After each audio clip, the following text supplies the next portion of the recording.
UP और बिहार में अगर आप तैयारी कर रही हैं तो आप भूल जाइए कि आपको भूल से भी नौकरी मिलेगी। जहाँ जहाँ डबल इंजन की सरकार है वहाँ युवा फांसी लगा रहा है या तो सरकार के हाथों बलि चढ़ रहा है। आप बताइए उस लड़के का क्या कसूर था जिसे बिहार सरकार ने खा लिया। आप उस माँ के दर्द को आप समझिए। आप बताइए 15 साल 20 साल पढ़ने के बाद में अगर 15-20 हज़ार रुपए की नौकरी नहीं मिलेगी तो हम लोग तमूरा पकड़ेंगे।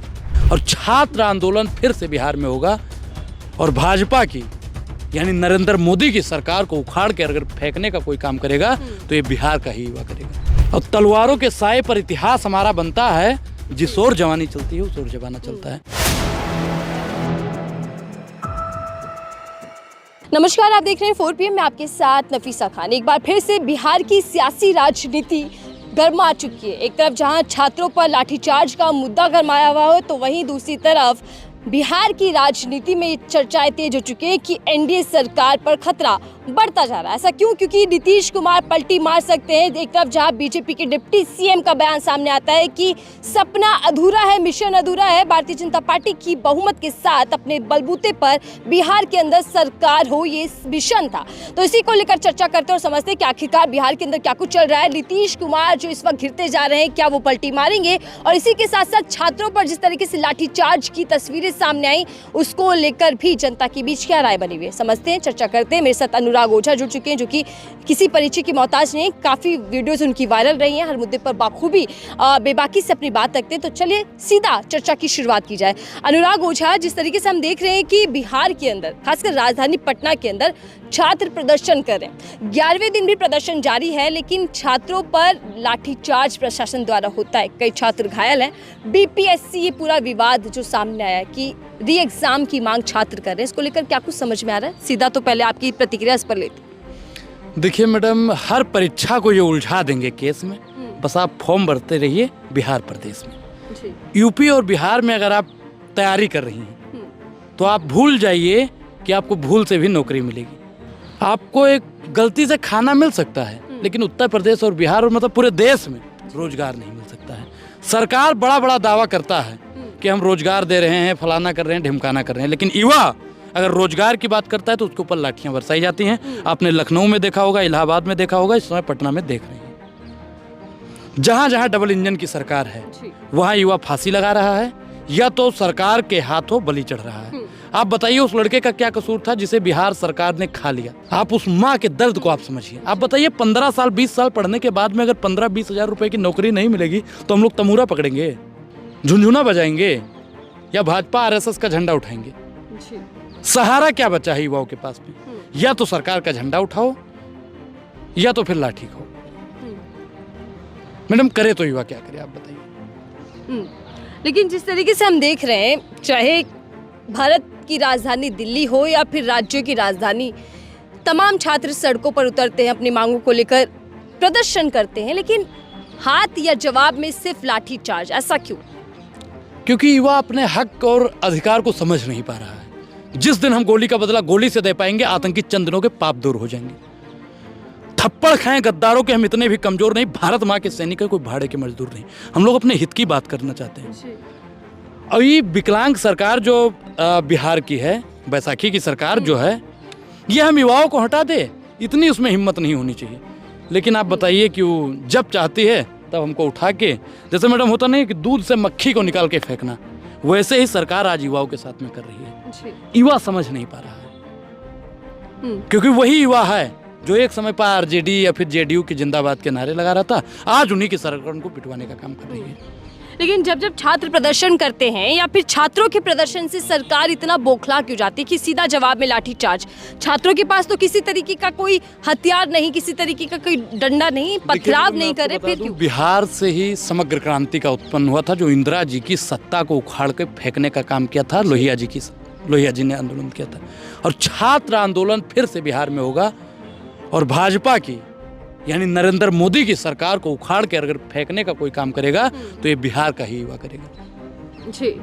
और तलवारों के साए पर इतिहास हमारा बनता है, जिस ओर जवानी चलती है उस ओर जमाना चलता है। तो अब युवा तो अपना रुख बदल चुका है। और एक चीज और बता दें मैडम, बिहार में पूरा खेला हो चुका है, सिर्फ तारीख का ऐलान होना बाकी है।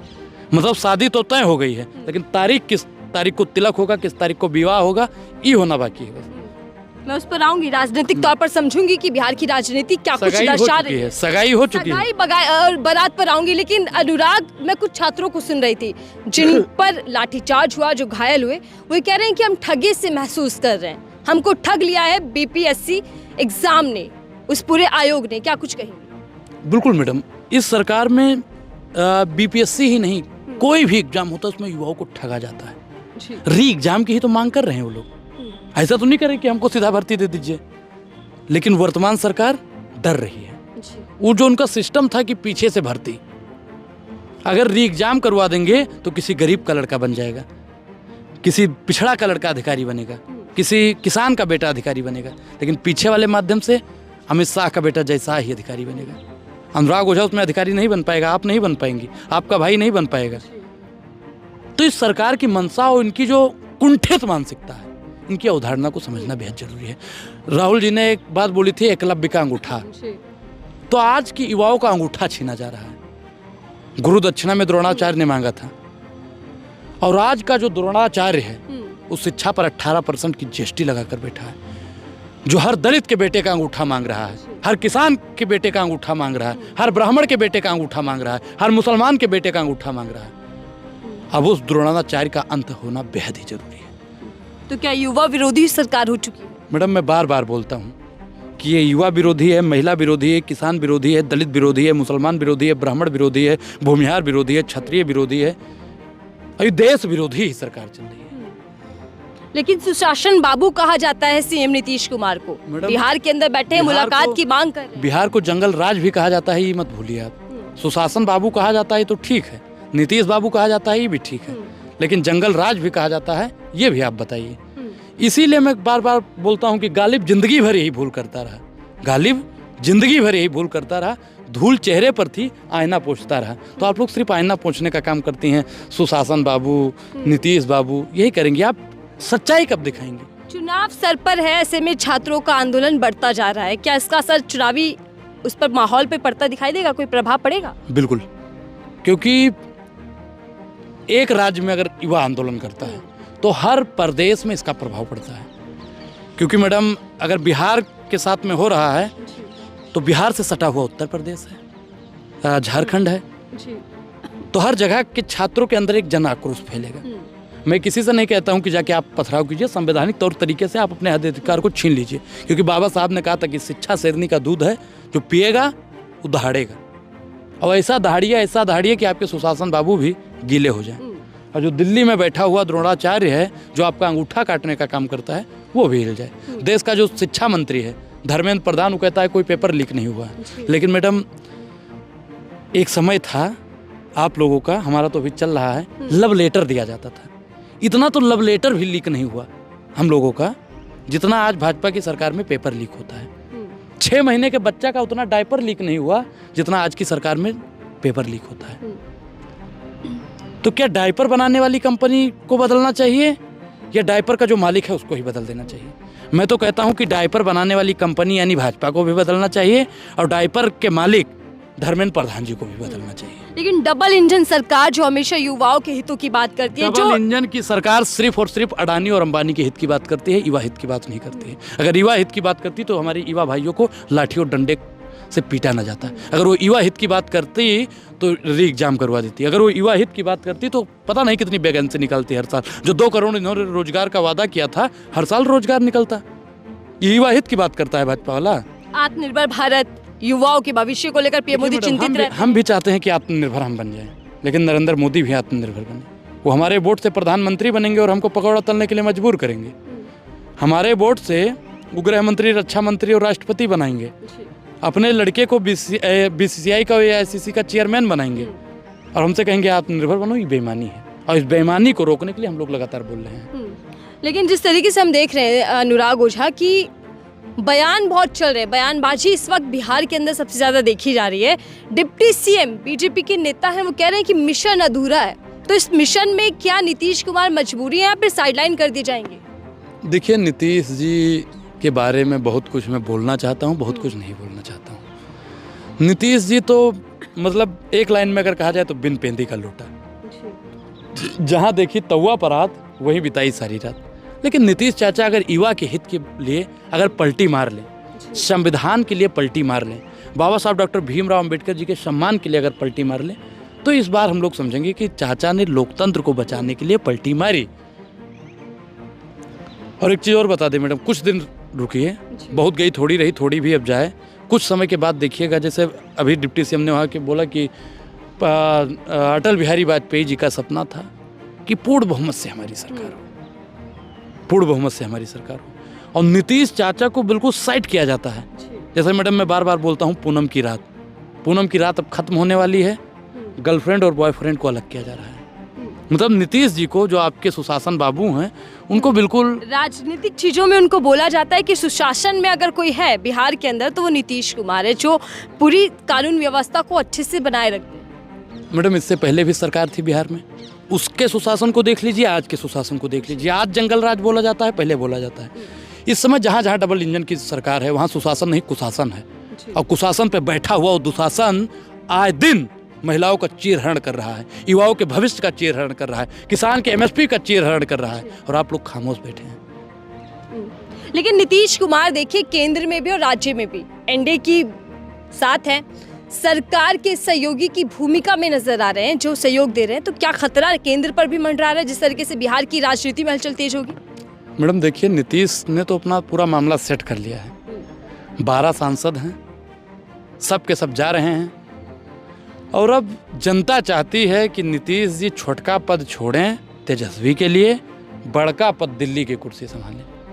अब देश की जनता उनको दिल्ली की कुर्सी पर बैठा देखना चाहती है। बीजेपी सरकार का क्या होगा? मोदी जी मजबूत सरकार का दावा करते हैं। देखिए, जो मजबूर सरकार आपने बताया, वो मजबूत सरकार देखिए मैडम, आप मजबूर कह रहे हैं, आपने मजबूर बोला था। देखिए मजबूत कहा है, मजबूत और मजबूर क्या फर्क है इन दोनों में? अभी की सरकार कैसे? देखिए, जो एकलव्य का अंगूठा काटता है वो मजबूर होता है, जो महिलाओं की इज्जत आबरू की बात नहीं करता है वो मजबूर होता है, जो युवाओं के हित की बात नहीं करता है वो मजबूर होता है, जो किसानों की एमएसपी को लागू नहीं करता है वो मजबूर होता है। तो नरेंद्र मोदी जी बिल्कुल मजबूर हो चुके हैं। आपने बिल्कुल, यू आर राइट, आपने बिल्कुल सही बोला। और मजबूत कौन है? जो एमएसपी पर बात कर रहा है, किसान पर बात कर रहा है, संविधान पर बात कर रहा है, बाबा साहब पे बात कर रहा है, युवा हित की बात कर रहा है, महिला हित की बात कर रहा है, मणिपुर पे बात कर रहा है, बीपीएससी के छात्रों के आंदोलन की बात कर रहा है, और जिस एकलव्य का अंगूठा काटा जा रहा है वो मजबूत है। तो क्या आप भी अपने आप को ठगा महसूस करते हैं? क्योंकि रोजगार के दावे केंद्र सरकार ने खूब किए, पहले भी और इस वाले कार्यकाल में भी, कि कई करोड़ रोजगार मिल जाएगा। अब तो युवाओं को फिक्र नहीं करनी चाहिए। देखिए, इन्होंने कहा था कि हर साल 2 करोड़ रोजगार देंगे, प्रधानमंत्री जी का ही बयान है। 10 साल हो गया सरकार चलते हुए, 10 साल पूरा होगा, 11वां लगा है। 11 दूना कितना होता है? 22, यानी 22 करोड़ रोजगार होना चाहिए था। ये 80 करोड़ लोगों को राशन देंगे, लेकिन 80,000 रुपए की नौकरी नहीं देंगे किसी को। यदि 8,000 रुपए की नौकरी नहीं दे पा रहा, 80,000 तो बहुत ज़्यादा हो गया। आप बताइए, ये 80 लाख लोगों को अगर रोजगार हर साल देते, 2 करोड़ छोड़ दीजिए, तो भी आज हमारे देश में 83% युवा बेरोजगार ना होता। देश में सबसे ज़्यादा अगर बेरोजगारी किसी की सरकार में हुई है तो भारतीय जनता पार्टी की सरकार में हुई है। सबसे ज़्यादा महिलाओं का यौन शोषण होता है अगर किसी की सरकार में तो भारतीय जनता पार्टी की सरकार में। सबसे ज़्यादा किसानों को अपमानित किया गया है अगर किसी की सरकार में तो भारतीय जनता पार्टी की सरकार में। सबसे ज़्यादा युवा अगर किसी की सरकार में पिटा है तो भारतीय जनता पार्टी के सरकार में। और सबसे ज़्यादा अगर पत्रकारों का शोषण हुआ है और जेल के पीछे ठुसाई हुई है तो भारतीय जनता पार्टी की सरकार में। और मैडम, एक लाइन कह के मैं अपनी बात को ख़त्म करूँगा कि बर्बाद गुलिस्ता करने को बस एक ही उल्लू काफी था, बाकी हर साख पे उल्लू बैठा हो तो अंजाम गुलिस्ता क्या करें। कोसेंगे जरूर। बहरहाल मैं उस मुद्दे पर नहीं जा रही। अनुराग, मैं आखिरी सवाल आपसे ले रही हूँ। जब जब युवा रोजगार की बात करता है तो लाठियां मिलती हैं जवाब में उसको। आखिरकार सरकार की मंशा क्या है और सरकार के रवैये को लेकर क्या कुछ आप कहेंगे? देश का जो 83% युवा है, भारतीय जनता पार्टी उनका गला घोटना चाहती है। और भगत सिंह जी ने कहा था कि गूंगे और बहरे को सुनाने के लिए बम का धमाका करना बेहद ही जरूरी है।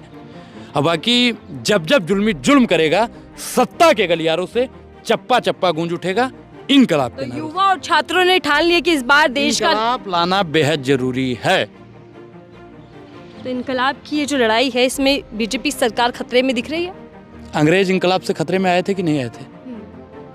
आए थे या नहीं, हम नहीं होते तो अब संग्रेज भी खतरे में आ चुके हैं। चले, तो आप दूसरा अंग्रेज कह रहे हैं भारतीय जनता पार्टी? बिल्कुल अंग्रेज है। दूध दही रबड़ी मक्खन हर चीज पे जो टैक्स लगा दे, अंग्रेज ने सिर्फ किस पे टैक्स लगाया था? नमक पे।